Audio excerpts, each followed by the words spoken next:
सैनिकों, आप सबसे अधिक बलवान योद्धा समस्त सेना में नहीं है। इसी कारणवश मैंने आपको इस कार्य के लिए नियुक्त किया है।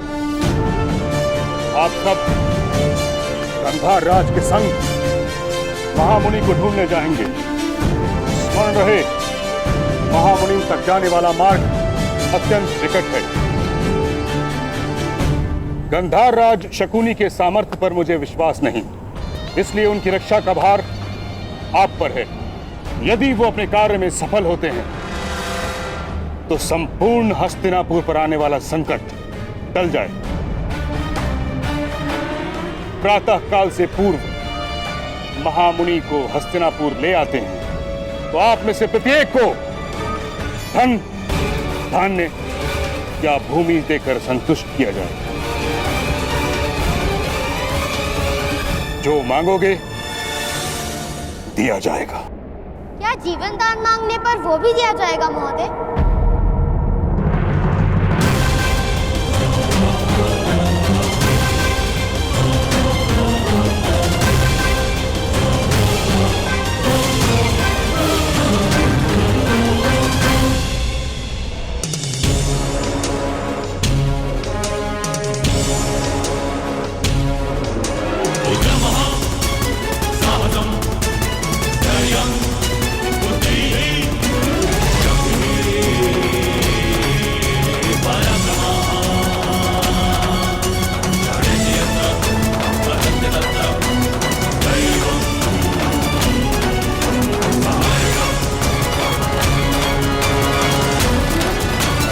बालक, तुम्हें यहाँ आने की अनुमति किसने दी?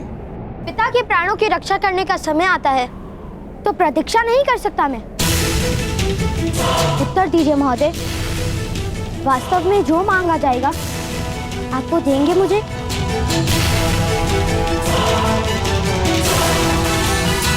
किंतु केवल सैनिकों को। अगर मैं इनसे पहले लेकर आऊंगा तो?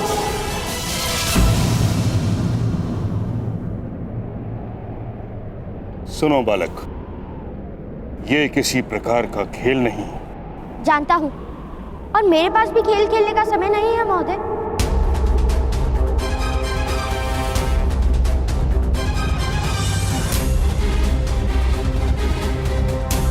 मैं अवश्य अपने पिताश्री की रक्षा करूंगा।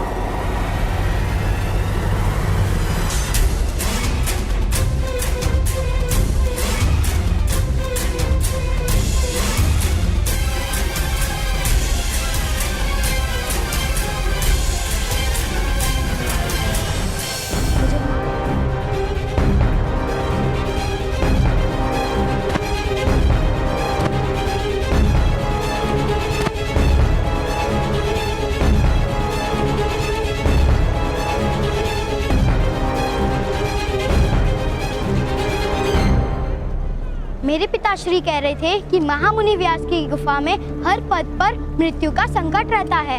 मृत्यु का भय नहीं मित्र, मुझे महामुनि व्यास को महारानी गांधारी तक पहुंचाना है। महामहिम ने कहा है कि जो ये कार्य करेगा उसे मुंह मांगा इनाम दिया जाएगा। मैं इनाम में पिताश्री का जीवन मांग लूंगा।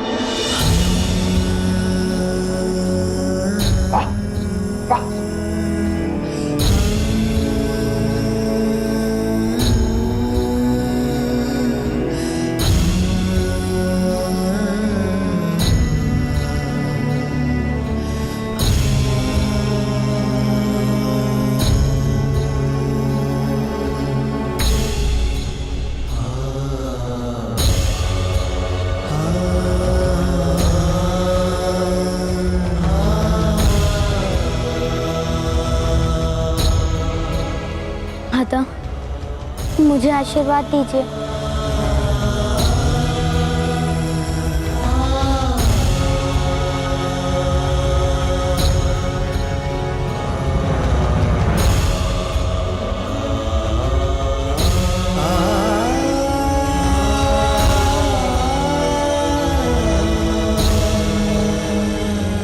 मेरा आशीर्वाद तुम्हारे साथ है पुत्र। तुम्हारा ये विश्वास ही तुम्हारा सबसे बड़ा बल बने।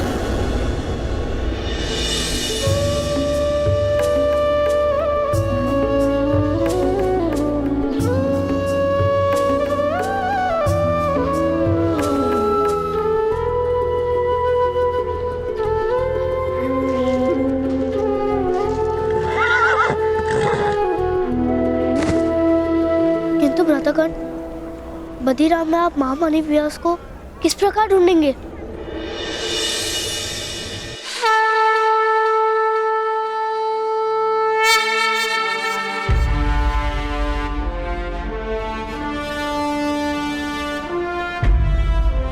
भगवान सूर्य नारायण मेरा मार्गदर्शन करेंगे।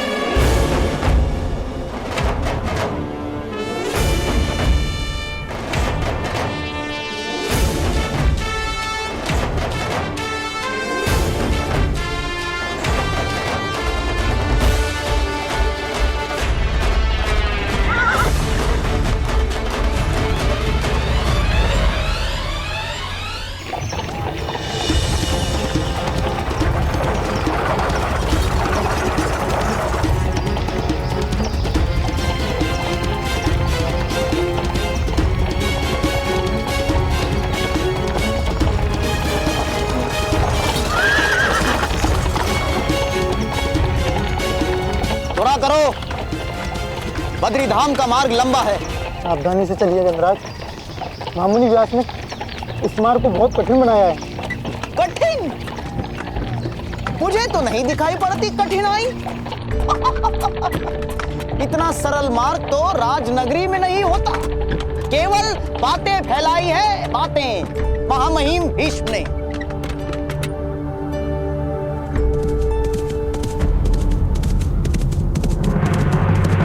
रथ रोको।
बालक, तुम यहाँ क्या कर रहे?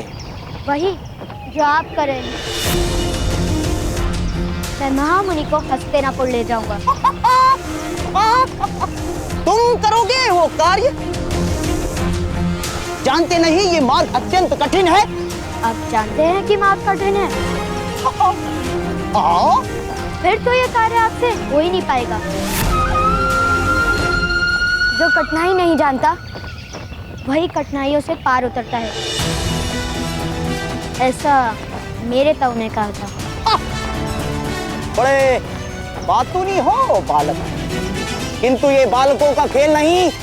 उत्तम, क्योंकि खेल खेलने का समय मेरे पास भी नहीं है महोदय। क्योंकि मुझे पिताश्री की रक्षा करने हेतु महामुनि व्यास को महारानी गांधारी तक पहुंचाना है।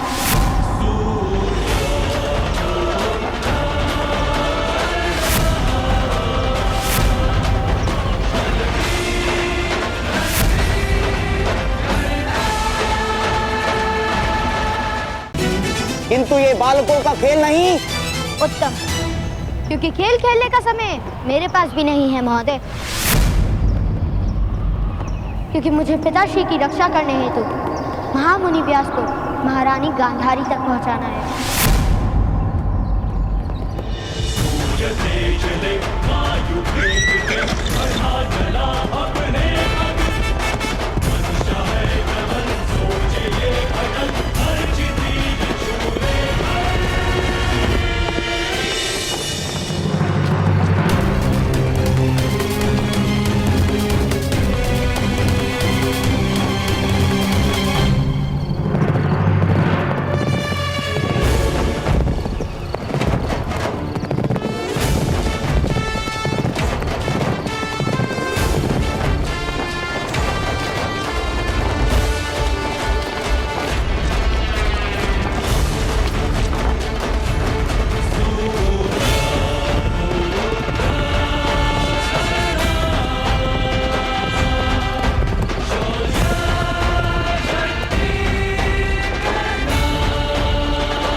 ये कैसा चमत्कार है? हम तो हस्तिनापुर से बद्रीधाम की ओर जा रहे थे। अवश्य ही हमने अपना मार्ग बदल लिया बिना जाने। असंभव! इतनी बड़ी भूल कैसे कर सकते हैं हम? अवश्य ही महामुनि ने हमारी आंखें बांध दी होंगी। बातों से ना ही भूल का निवारण होगा, ना ही बंधन का उपाय होगा। मुझे तो केवल मेरे पिताश्री के प्राणों की रक्षा करनी है।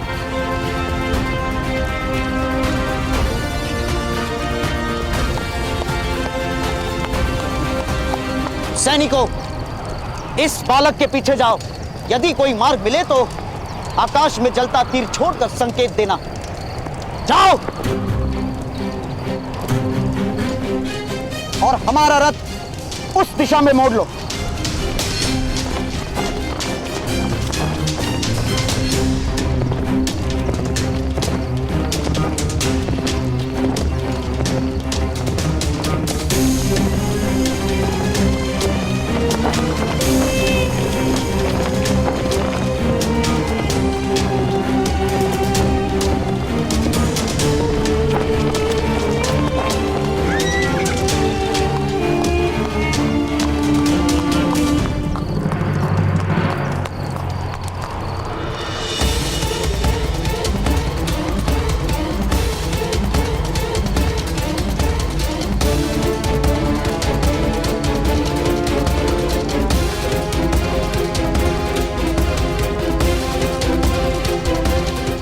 पुनः हस्तिनापुर कैसे आ गए? अवश्य कोई माया है ये।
तो तुमने उसे जाने क्यों दिया रहा था?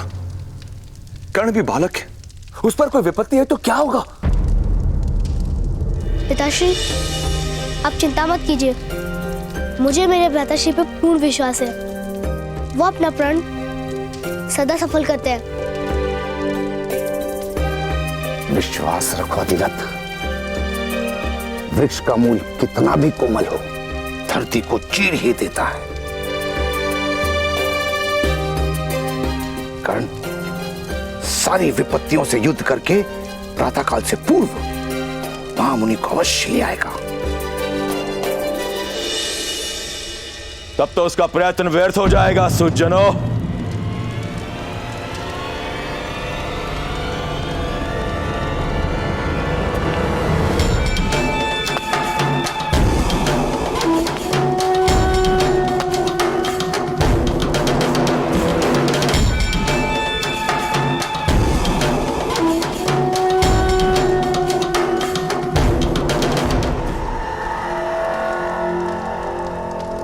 न्याय प्रतीक्षा कर सकता है, प्रतिशोध प्रतीक्षा नहीं करता।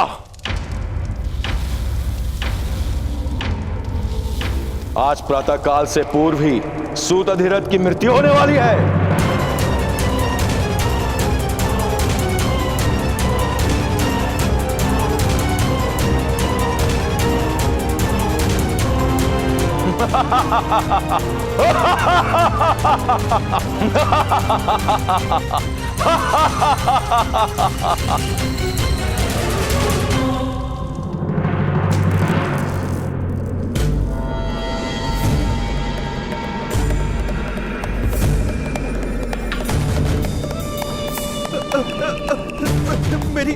मेरी सहायता कीजिए, सहायता कीजिए गांधार राज, मेरी सहायता कीजिए महाराज।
तुम तो वास्तव में अद्भुत हो बालक,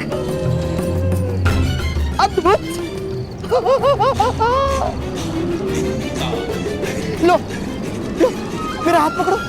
ताऊ ने कहा है जो ऊपर है उनका हाथ पकड़ते नहीं और जो नीचे है उनका हाथ कभी छोड़ते नहीं। हाँ?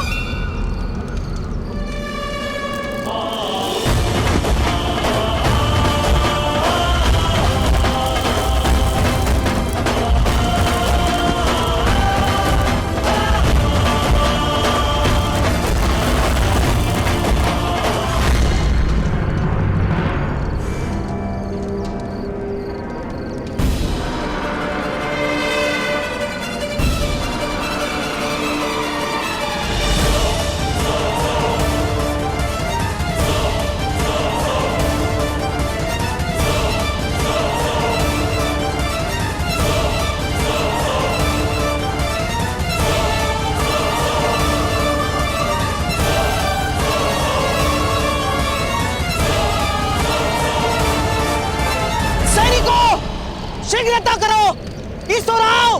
हम योद्धा हैं महाराज, शत्रुओं से युद्ध कर सकते हैं, माया के सामने लड़ नहीं सकते। हमें क्षमा कीजिए गांधार राज। मैं तुम्हें मृत्यु दंड दूंगा। और यदि हम आपके साथ गए तो मृत्यु अवश्य निश्चित है। हाँ? आगे और भयानक माया होंगी गांधार राज।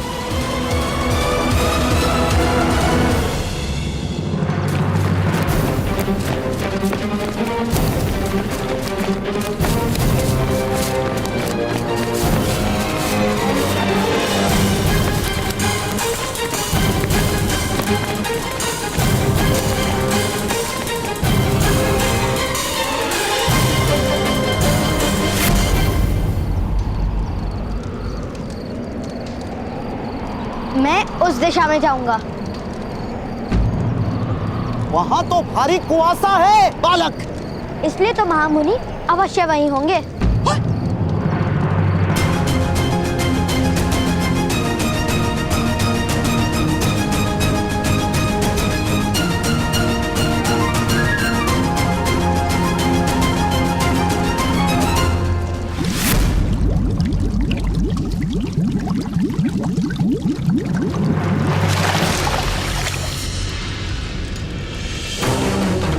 अभी प्राण मत त्यागना अधिरथ, अभी तुम्हारे मृत्यु का समय नहीं आया।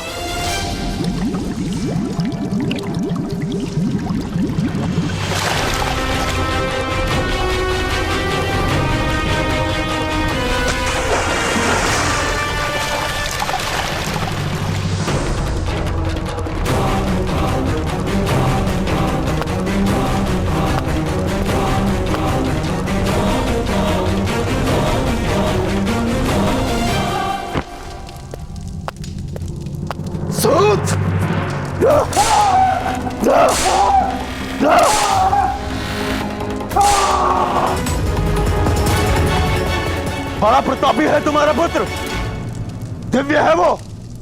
स्मरण रहे सूत अधिरथ, वृक्ष को फल आता है तो उसे पत्थर से मारा जाता है, मोर के पंख निकलते हैं तो उसका आखेट किया जाता है। निर्बल और निसहाय को दिव्य पुत्र पाने का अधिकार ही नहीं। तुम्हारे मृतदेह पर पड़े हर गांव उसको स्मरण कराएंगे कि ग्राम रक्षक मदनजय का अपमान करने का क्या फल मिलता है।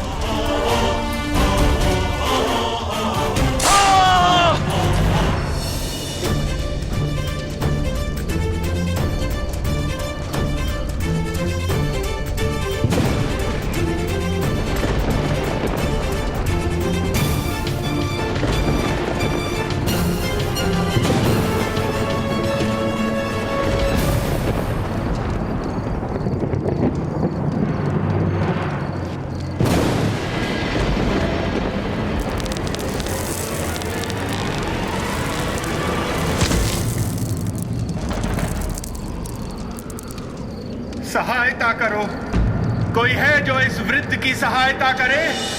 लगता है किसी को सहायता की आवश्यकता है। केवल माया है बालक, चलो।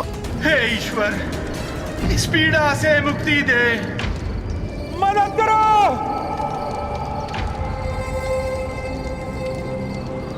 यदि किसी को वास्तव में सहायता की आवश्यकता होगी तो?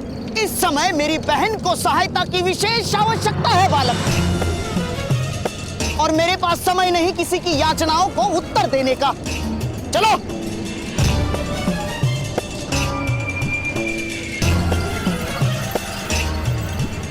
अरे कोई है, मदद करो।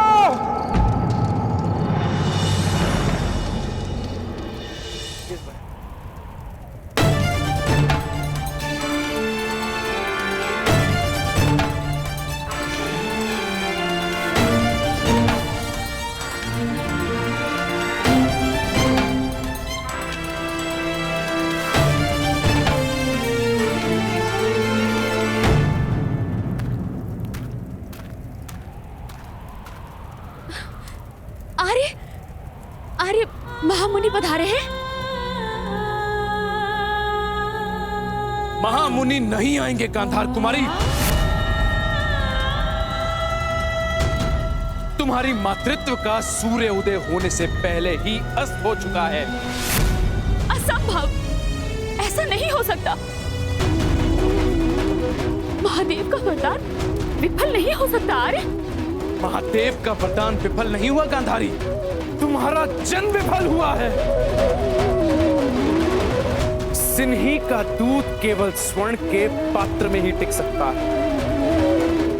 वरदान को धारण करने की पात्रता नहीं तुम्हारी, और इसीलिए अब हस्तिनापुर की महारानी बने रहने योग्य नहीं हो तुम।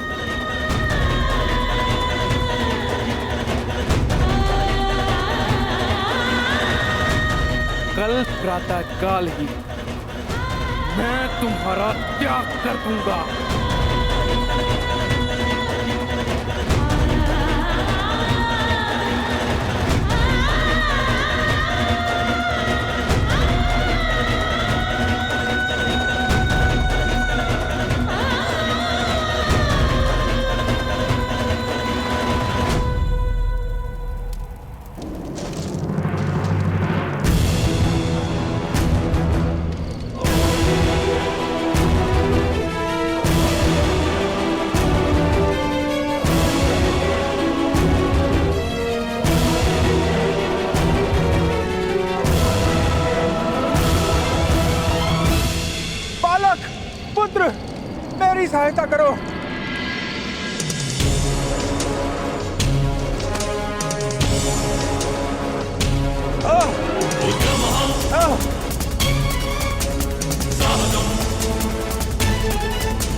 पुत्र, तुमने मेरे प्राणों की रक्षा की, तुम्हारा बहुत आभार है। आप इस घाव पर वस्त्र बांध लीजिएगा सज्जन, मुझे जाना होगा।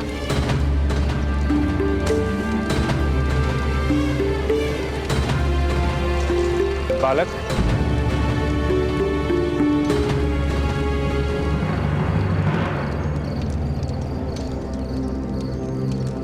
इस भयानक स्थान पर तुम क्या कर रहे हो? महामुनि व्यास को ढूंढ रहा हूँ। उन्हें हस्तिनापुर ले जाना है, प्रातःकाल से पूर्व। किंतु महामुनि तो अपनी तपस्या भंग नहीं करेंगे। अवश्य करेंगे, मेरे पिता के प्राण संकट में हैं।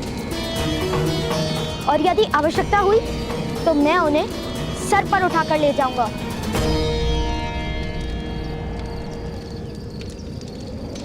तुम्हारा आत्मविश्वास प्रशंसा योग्य है पुत्र, किंतु बल की भी एक मर्यादा होती है। मैंने इस वृक्ष को भी उठाया था ना? वृक्ष प्रतिकार नहीं करता, वृक्ष का अपना कोई संकल्प नहीं होता। बल से किसी के संकल्प को किस प्रकार विचलित करोगे वत्स? मैं नहीं जानता। तुम्हारा संकल्प था प्रवास का, किंतु मैंने तुम्हें यहाँ बुलाया तो तुम आए। क्यों? क्योंकि आप पीड़ा में थे। केवल इतना ही कारण नहीं था कि तुम मेरे पास आए वत्स। विचार करना इस बात पर।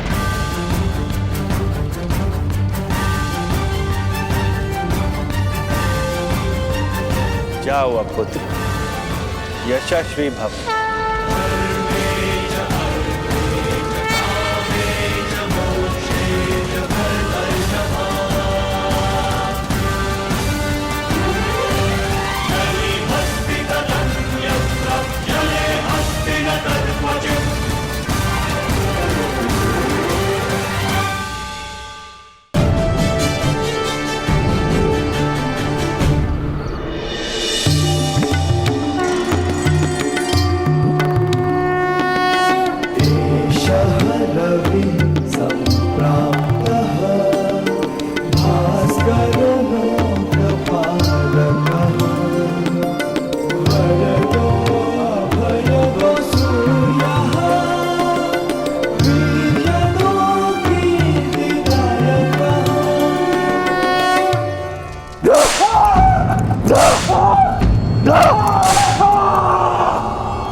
रोक दो इन्हें। सिपाहियों, ज्ञात रहे, इन्हें अंदर जाने की अनुमति नहीं है। मुझे मेरे आर्य से मिलने दीजिए, मिलने दीजिए मुझे मेरे आर्य से।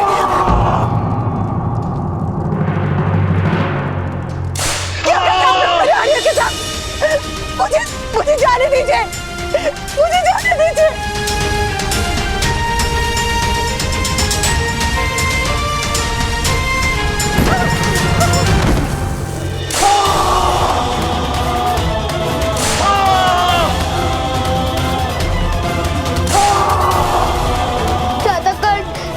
शीघ्रता कीजिए, पिताश्री की रक्षा कीजिए।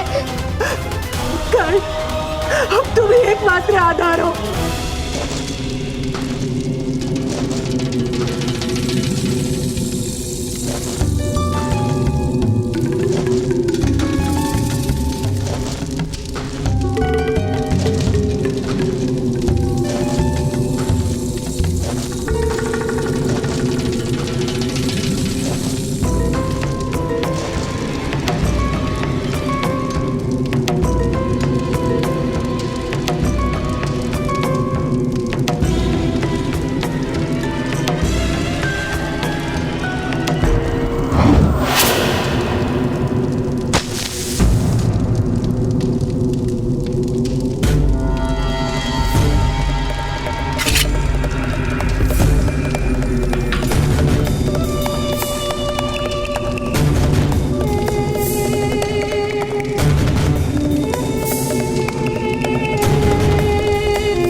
जिस प्रकार तुम्हारे पुत्र ने मेरा हृदय जलाया है, उसी प्रकार ये नमक तुम्हारे घावों को जलाएगा।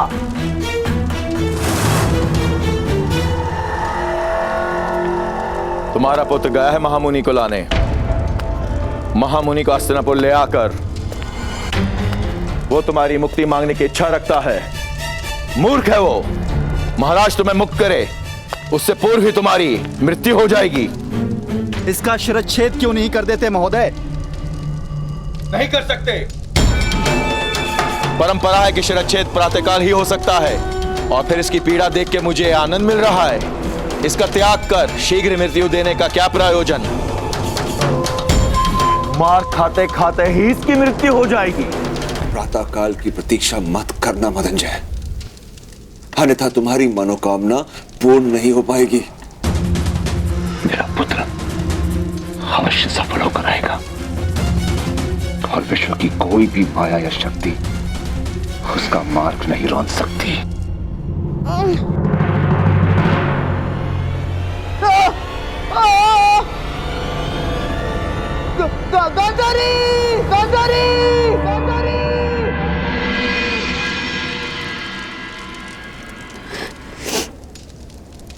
यदि तुम्हें जीवन नहीं मिला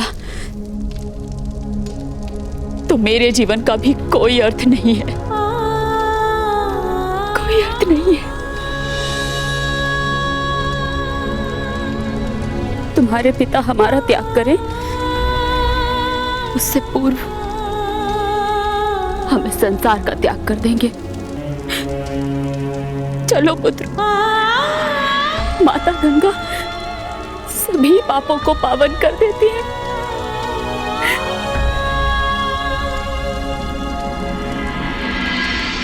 महामुनि व्यास, आपको हस्तिनापुर पहुंचाए बगैर मैं मृत्यु को निकट भी नहीं आने दूंगा।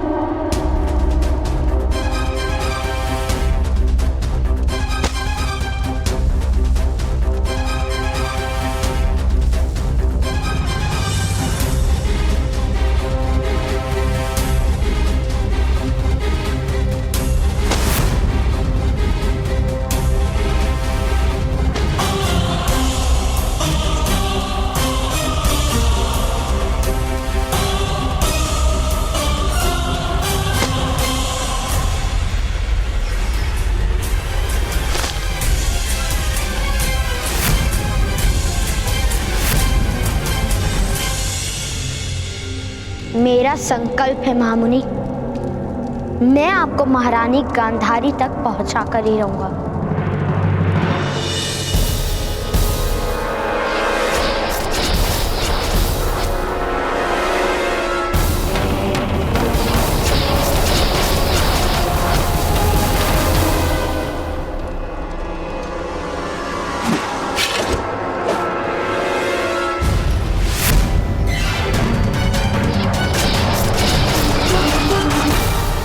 बल से किसी के संकल्प को किस प्रकार विचलित करोगे? वह तुम्हारा संकल्प था प्रवास का, किंतु मैंने तुम्हें यहाँ बुलाया तो तुम आए।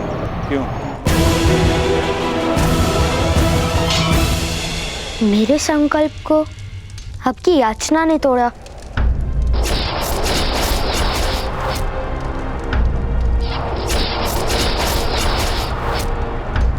सब माया है। मेरा कवच प्रकट नहीं हुआ, अर्थात सब माया है।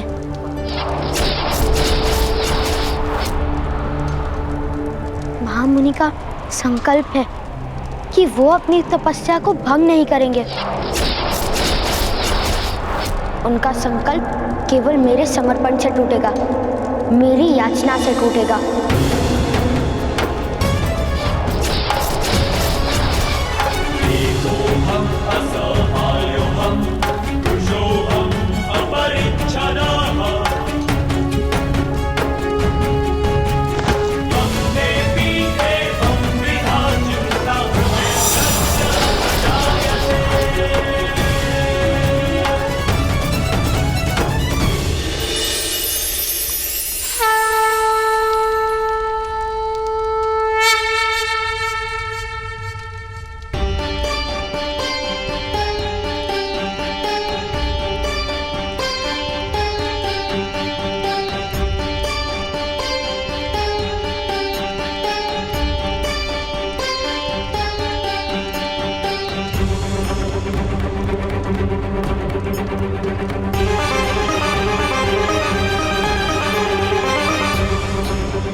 येन प्रकाशितम्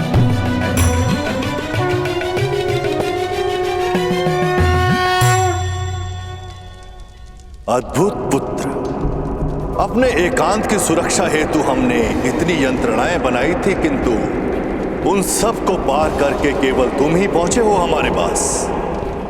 क्योंकि मुझे मेरे पिता को न्याय दिलाना है।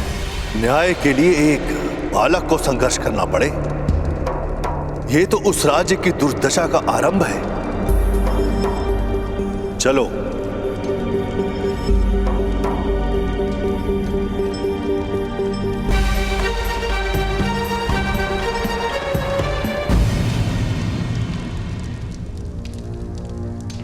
परंतु पुत्र, क्या सूर्योदय से पूर्व महारानी गांधारी तक तुम मुझे पहुंचा पाओगे?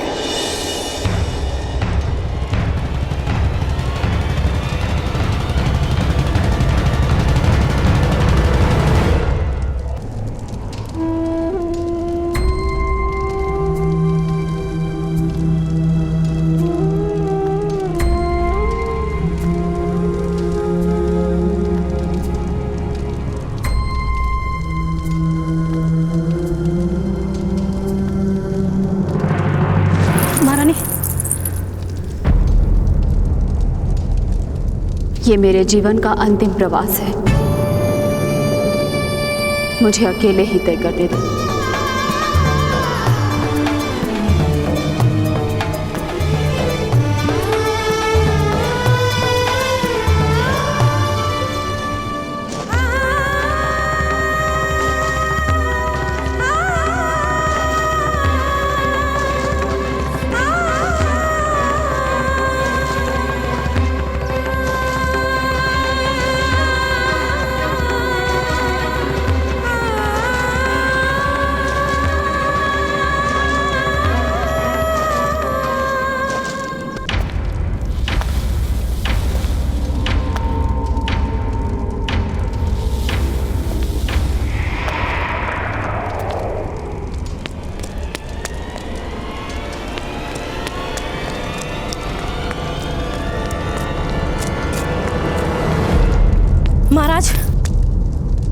महाराज, महारानी गांधारी गंगा नदी में समाधि लेने जा रही हैं। उचित ही है। जिसका जीवन व्यर्थ हो उसे मृत्यु को आलिंगन देना ही उचित है। धृतराष्ट्र, शिव के वरदान को उसके दुर्भाग्य ने विफल कर दिया। एक पुत्र तक ना दे पाई मुझे। मूर्ख मत बनो। बंजर भूमि भी पूजनीय होती है। निसंतान स्त्री का स्तर सारे संसार में उच्च ही होता है। उसकी मृत्यु की कामना करना दुर्भाग्य को निमंत्रण है।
तुम्हारी मृत्यु का समय निकट आ रहा है अधिरथ।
पुत्र कर्ण, रथ माता गंगा की ओर ले चलो।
गांधारी, ईश्वर पर इतना भी विश्वास नहीं।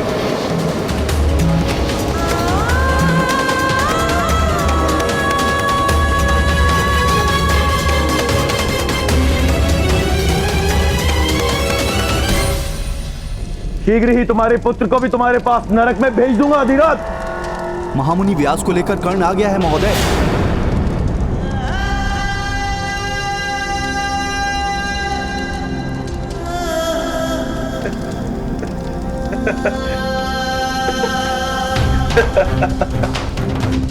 मेरे पुत्र ने मेरी रक्षा कर ली मदनजय। मैंने कहा था ना, अब अपनी रक्षा की चिंता करो।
मैंने कहा था ना राधा,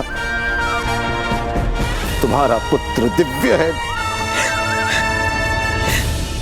पुत्र कर्ण, तुम वास्तव में दिव्य हो।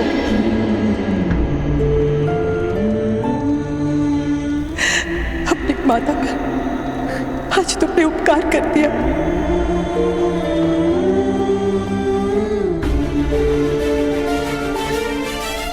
नहीं माता, तुम ही तो कहती हो ना कि माता पे उपकार और संतान का धिक्कार संभव नहीं।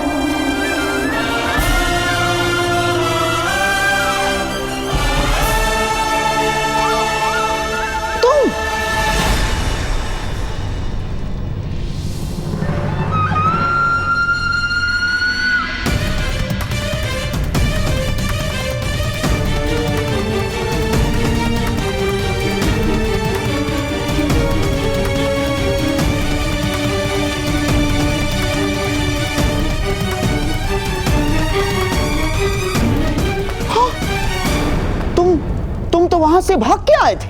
हाँ, आप तो भाग भी नहीं पाए, आप तो बंद गए थे महामुनि की माया में।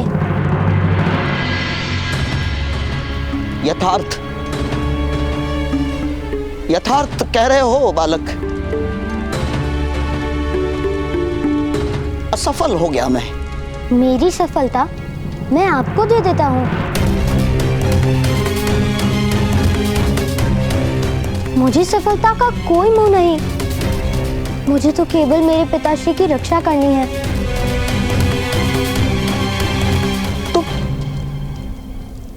तुम्हारी सफलता, अर्थात तुम महामुनि को ले आए।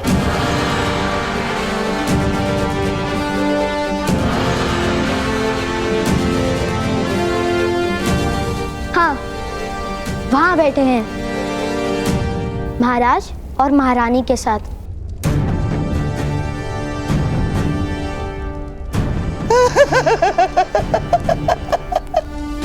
बालक, तुम वास्तव में अद्भुत हो बालक। अद्भुत, अद्भुत। किंतु मेरे पिताश्री का क्या होगा?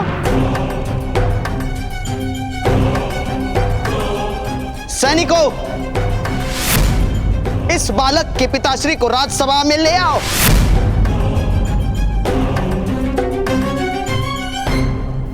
बालक, महामुनि व्यास को यहां लाने का पुरस्कार अवश्य मिलेगा तुम्हें।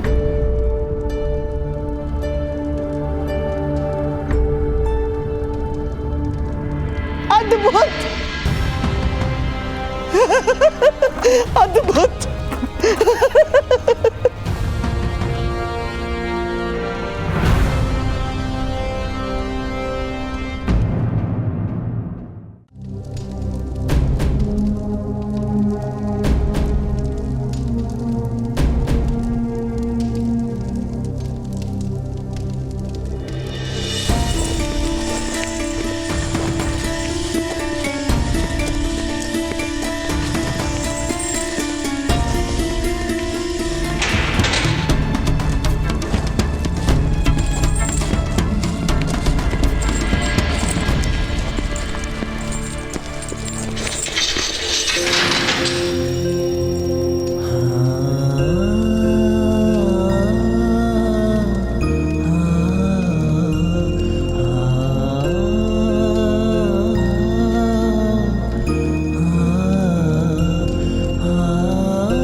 अभिनंदन अधिरथ, अभिनंदन। देखो भाइयों, इसके पुत्र ने पराक्रम करके जीवन दान दे दिया इस हत्यारे को।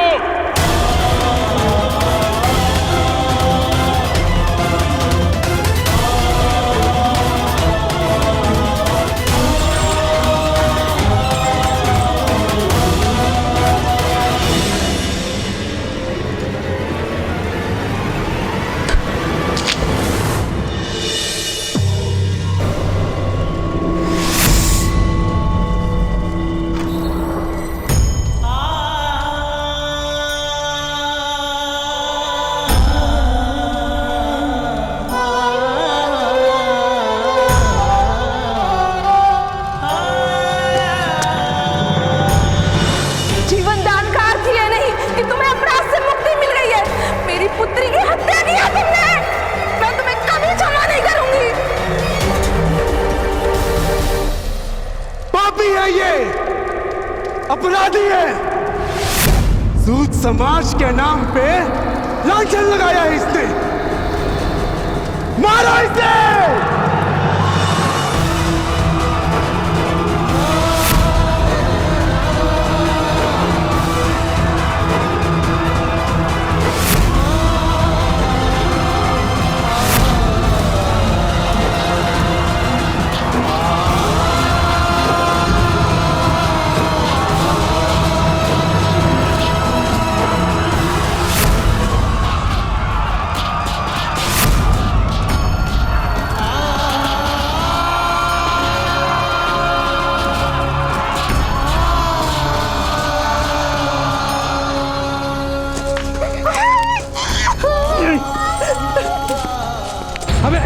के साथ समाज में नहीं रहना है। जा भाई जा, अपने परिवार को लेकर कहीं और चला जा।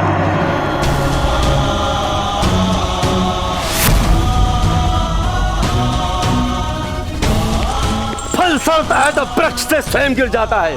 तुम भी इस कलंक को लेकर मृत्यु को प्राप्त हो जाओ। जाओ, जाओ, जाओ, मर जाओ।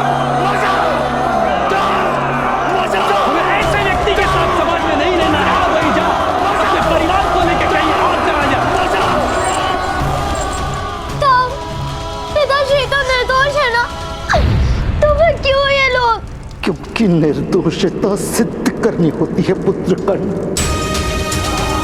खोया हुआ सम्मान और कटा हुआ मस्तक फिर से प्राप्त नहीं होता।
वत्स गांधारी, तुम्हारा कल्याण।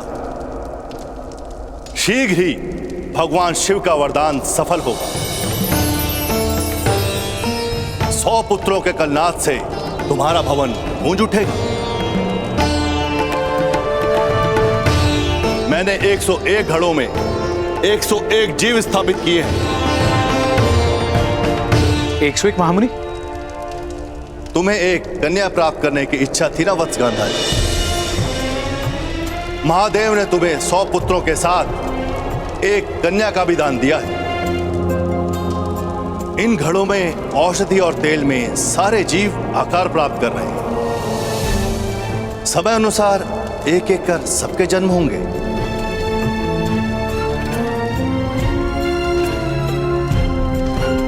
प्रणाम महामुनि। मेरी बहन के पुत्र शीघ्र ही जन्म लेंगे गांधार राज शकुनी। महामुनि, मेरा पुत्र मेरे पश्चात कुरुराष्ट्र का राजा तो बनेगा ना? पुत्र धृतराष्ट्र, तुम संतान प्राप्त करने का सुख भोगो। अपनी योजनाओं का भार अपनी संतान के सर रखकर उसके जीवन में क्यों महत्वाकांक्षाओं का विष घोल रहे हो? अभी तो वो जन्मा भी नहीं। समय से पूर्व समय की गति को जानना भी एक अभिशाप है। इसीलिए इस समय चिंताओं का त्याग करो वत्स। ये उत्सव का समय है।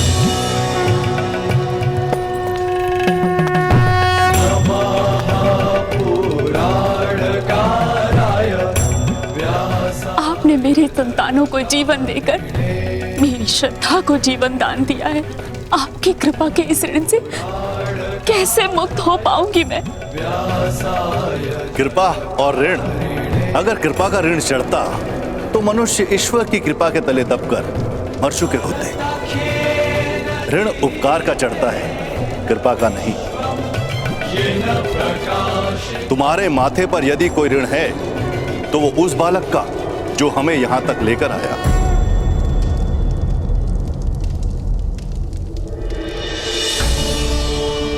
मैं उसके जीवन को सुख से भर दूंगी, धन संपत्ति से परिपूर्ण कर दूंगी महामुनि। कुछ जीवन सदा ही रिक्त रहते हैं। स्वाति नक्षत्र में वर्षा की बूंद पीने की आस में जी रही सीप जैसे सागर में रहकर भी प्यासी रहती है। उस बालक को जिसकी आवश्यकता हो वो देने का प्रयत्न करना वत्स।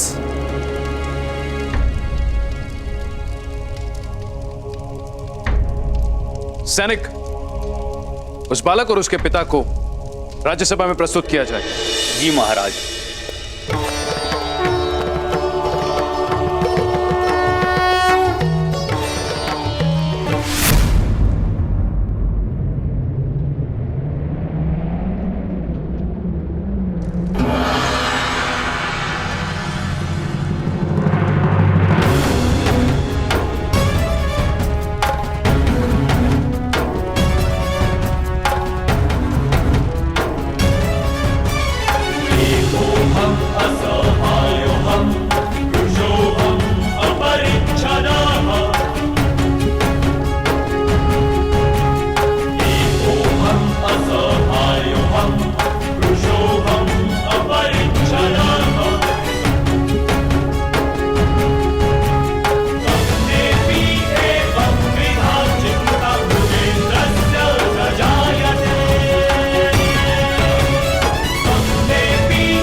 मेरे निकट आओ।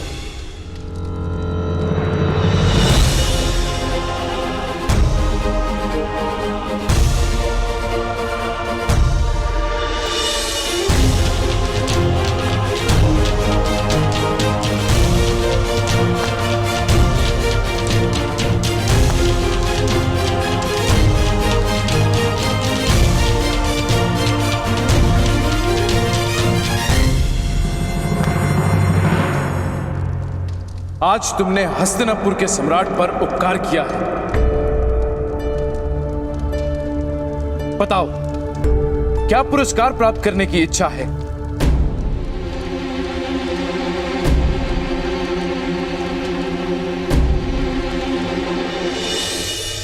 मेरे पिताश्री को मृत्युदंड दिया गया है महाराज। वत्स, मैं इसी क्षण तुम्हारे पिता के सभी अपराधों को क्षमा कर उन्हें मुक्त करता हूं।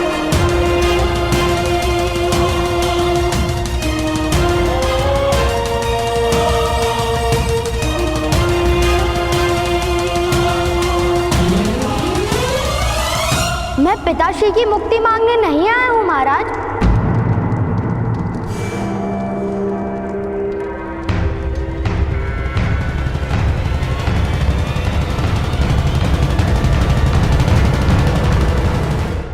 मुक्ति मांगने नहीं आए तो फिर क्या आशा है वत्स? क्या मांगने की इच्छा है तुम्हारी? मेरे पिताश्री को मृत्यु दंड दीजिए महाराज।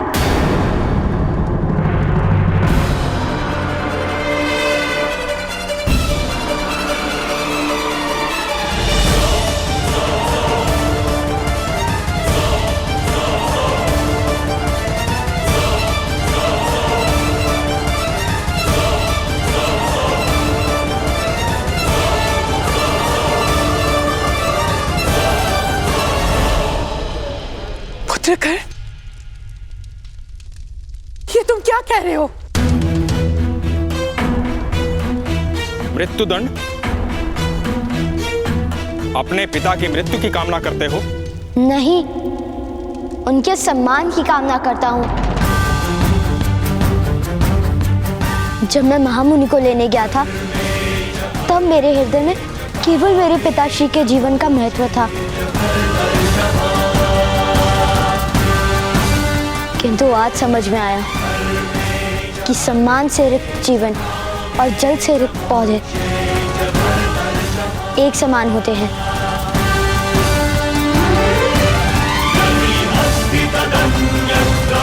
देर अदेर सूख ही जाते हैं। इस आरोप के कारण उनका सम्मान टूटा है। या तो सम्मान पूर्वक जीने का अधिकार दीजिए, अन्यथा मृत्यु दंड दीजिए।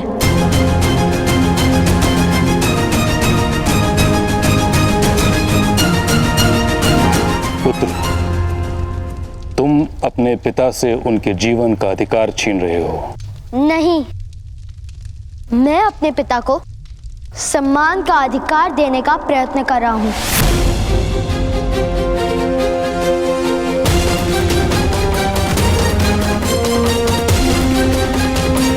क्या तुमने अपने पिता से पूछा कि वो मृत्यु के लिए सज्ज हैं?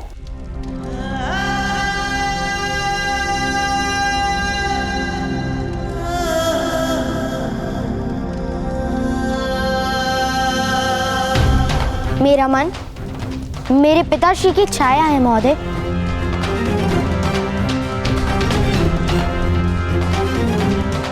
मैं अपने मन को प्रश्न करता हूं, तब उसका उत्तर मेरे पिताश्री देते हैं।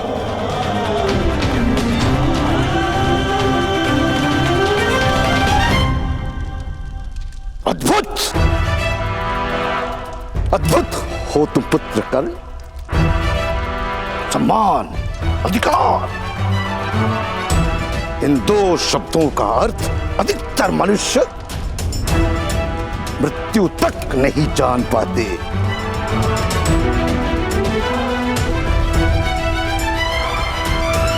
क्या आशा है बालक? मेरे पिताश्री ने उस भुगत ग्राम के कुएं में विष नहीं डाला था।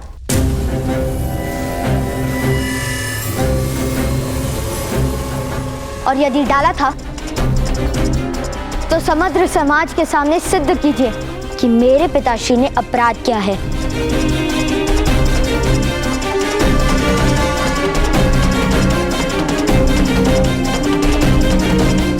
अन्यथा स्वीकार कीजिए कि मेरे पिता को सम्मान का अधिकार है। अपराध का निर्णय प्रमाणों पर आधारित होता है। तुम्हारे पास क्या प्रमाण है कि तुम्हारे पिता ने अपराध नहीं किया? जिसने वास्तव में अपराध किया है वही प्रमाण है कि मेरे पिता निर्दोष हैं।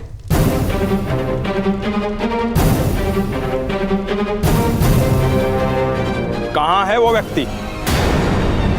उसे इस सभा में उपस्थित करो।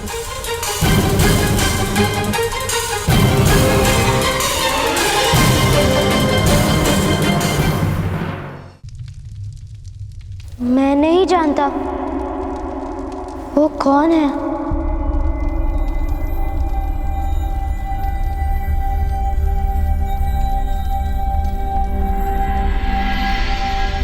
आप उसे ढूंढिए महोदय। मेरे ताऊ कहते हैं कि अपराधी को ढूंढकर उसे दंड देना राज्य का कर्तव्य होता है।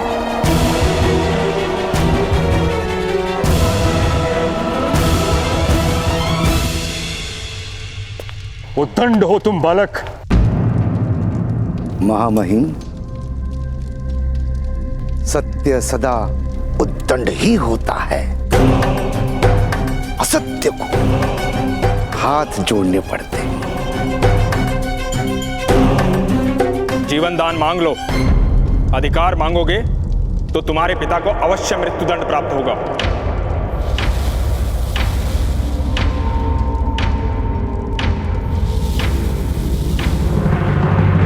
मेरे पिता ने शिक्षण दिया है कि हम सूत हैं, श्रम करके धन कमाते हैं, दान नहीं लेते।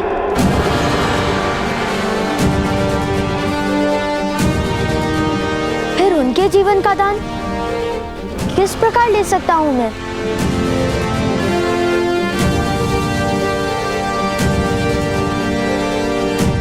मैं उस अपराधी को राज्यसभा में अवश्य उपस्थित करूंगा।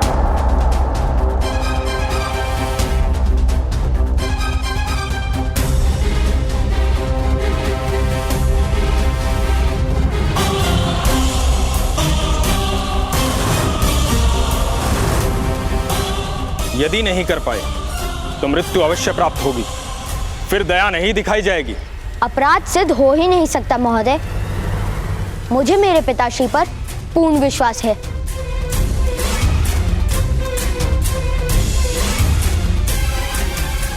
अन्यथा अपराध के विचार से ही उनकी मृत्यु हो जाती। कल प्रातः काल तुम अपराधी को प्रस्तुत करो, अन्यथा तुम्हारे पिता को दंड प्राप्त होगा।